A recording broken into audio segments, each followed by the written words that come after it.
ஞானம் என்றால் என்ன?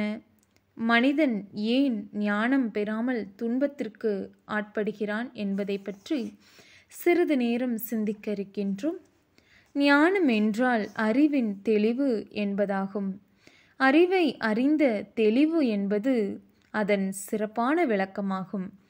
உடல் இயக்கம், உயிரியக்கம் இரண்டும் இணைந்த ஒரு சிறப்பியக்கம்தான் சீவன் எனப்படும். உடலோடே உயிர் சுழன்றியங்கும் போது அவ்வுயிரின் சிறப்பாற்றலாக எழும் விளைவே உணர்ச்சிகளாகும். உணர்ச்சிகளை துய்த்து உயிரானது பெறும் உண்மை நிலை பெறுவதே அறிவு ஆகும். ஜீவனின் பிறப்பிற்கும் இறப்பிற்கும் இடையே நடைபெறும் தொடர் இயக்கம்தான் வாழ்வு ஆகும். இயற்கை, சமுதாயம், இன்ப துன்ப உணர்ச்சிகள் ஆகிய 3 முக்கோணங்களின் இணைப்பிலே மனிதனின் வாழ்வு நடைபெறுகின்றது.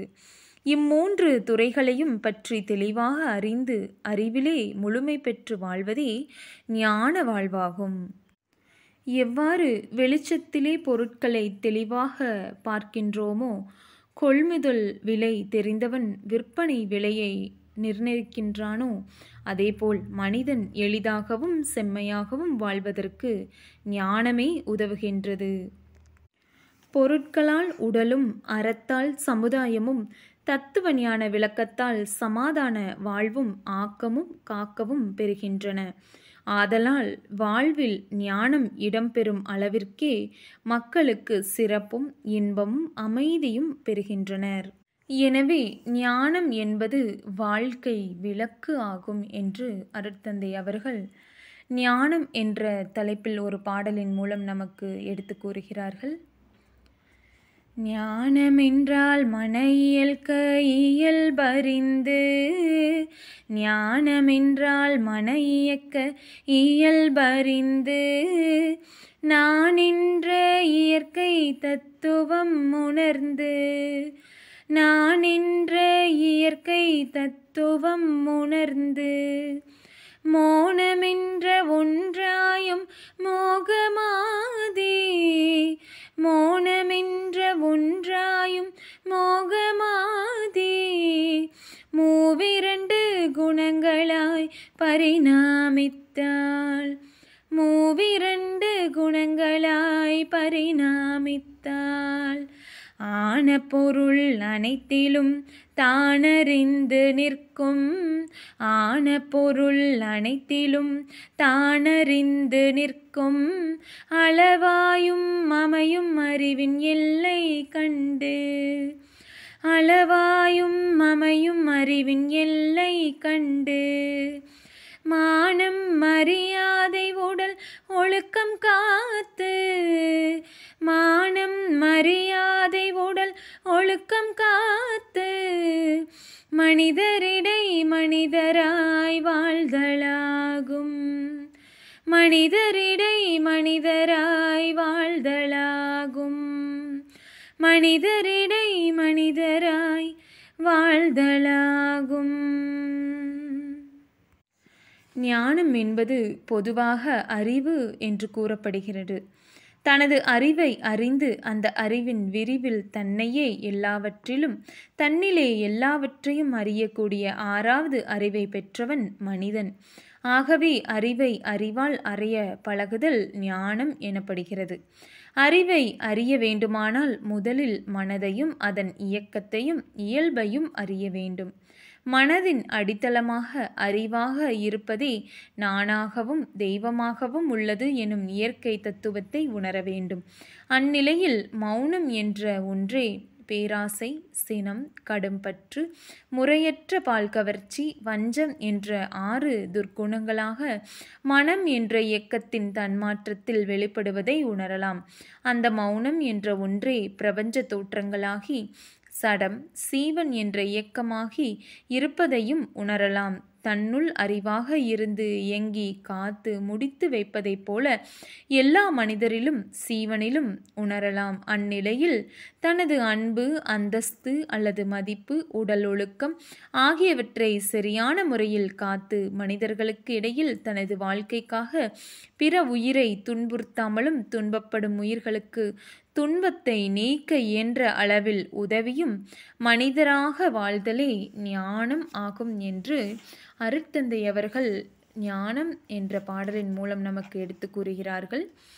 அவ்வகையிலே உலகில் வாழும் உயிரினங்கள் கோடான கோடில், அவற்றில் மனிதனே மிக சிறந்தவனாகிறான். புலன்கள் 5ற்கும் மேலாக சென்று ஒவ்வொரு நிகழ்ச்சிக்கும் தோற்றத்திற்கும் காரண நிலையை கண்டுபிடிக்கும் 6வது அறிவின் நிலையை பெற்றவன் மனிதனாகிறான். பிற உயிர்கள் உணர்தலாக பெறும் இன்ப துன்ப உணர்ச்சிகளின் அளவுகளை கணித்து இறங்கி உதவும் கருணை உள்ளம் பெற்றவன் மனிதன். மனிதனுடைய சிறப்பம்சங்கள் என்ன? உடல் கருவிகளுக்கு துணையாக பல கருவிகளை பலவிதமாக ஆயுதங்களையும் இயந்திரங்களையும் செய்யவும் பயன்படுத்தவும் தகுதி பெற்றவன் மனிதன். தன் இனம் தோன்றி வழிவழியாக வாழ்ந்து கண்ட அனுபவங்கள் அனைத்தையும் இணைத்து தன் வாழ்வை வளமாக்கிக் கொள்ளும் ஆற்றல் பெற்றவன் மனிதன். இயற்கையில் நடைபெறும் நிகழ்ச்சிகளையும் தோற்றங்களையும் கணித்து அவற்றைப் போல் மற்றொரு போலி செய்து பயன் கொண்டு இன்புறும் ஆற்றல் பெற்றவன் மனிதன். செயல்திறனாலும் அறிவின் நுட்பத்தாலும் காலம், இடம், சூழ்நிலை, தேவை இவற்றிற்கு ஏற்ப இயற்கை வளங்களை வாழ்வின் வளங்களாக உருமாற்றியும் தரமாற்றியும் தூய்த்து மகிழும் பேராற்றல் பெற்றவனே மனிதன். தன் மூலமும் முடிவும் உணர்ந்து தானும் சிறப்பாக வாழ்ந்து வாழத் தெரியாதவர்களையும் வாழ இயலாதவர்களையும் சிறப்பாக வாழ வைக்கும் பேரறிவு நுண்ணறிவு திறமையும் பெற்றவன் மனிதன். இயற்கையால் விளை துன்பங்கள் போக்கிட முயற்சித்து அணுமுதல் அண்டங்கள் நிலை கண்டான். இயற்கையால் விளை துன்பங்கள் போக்கிட முயற்சித்து அணுமுதல் அண்டங்கள் நிலை கண்டான். பயிற்சியால் புவிவாழ்வை மேலாக்கிட செயற்கை பொருள் பல செய்தான் மனிதனே. பயிற்சியால் புவிவாழ்வை மேலாக்கிட செயற்கை பொருள் வள செய்தான் மனிதனே என்று அருட்தந்தை அவர்கள் கூறுகின்றார்கள். பல கோடி உயிரினங்கள் வாழ இடமாக உள்ள உலகம் இவ்வுலகத்தை விட பெரியதும் சிறியதுமாகிய கோடிக்கணக்கான பல உலகங்களை கொண்டது பேரியக்க மண்டலம். அம்மாபெரும் இயக்க கோளோடு மனிதனை ஒப்பிட்டு பார்த்தால் உருவ அளவிலே மனிதன் மிக சிறியவனாகிறான். ஆயினும் மனிதன்தான் அப்பேரியக்க மண்டலத்தில் நடைபெறும் இயக்கங்களையெல்லாம் அதில் காணும் தோற்றங்களையெல்லாம் உணர்ந்து சிறப்பளித்து வாழ்கிறான். அவன்தான் அதன் சிறப்பை உணர்கிறான், உணர்ந்து போற்றி புகழ்கின்றான். அவன் அளித்தால் அன்றி வேறு ஏது எந்த பொருளுக்கு மதிப்பு? செவ்விய அறிவின் சிறப்பே மனிதன், திவ்விய உருவின் திருமே மனிதன். ஒருவன் அறிவில் உணர்ந்த எதையும் உலகோர் அனைவரும் ஒத்தனுபவிக்க பரவச் செய்து பயன் விளைவிக்கும் அற்புத அறிவின் சிற்பமே மனிதன். இத்தகைய பல்வேறு சிறப்புகளுடைய மனிதன் ஞானத்தை பெறுவதற்கு ஏன் துன்பப்படுகிறான்?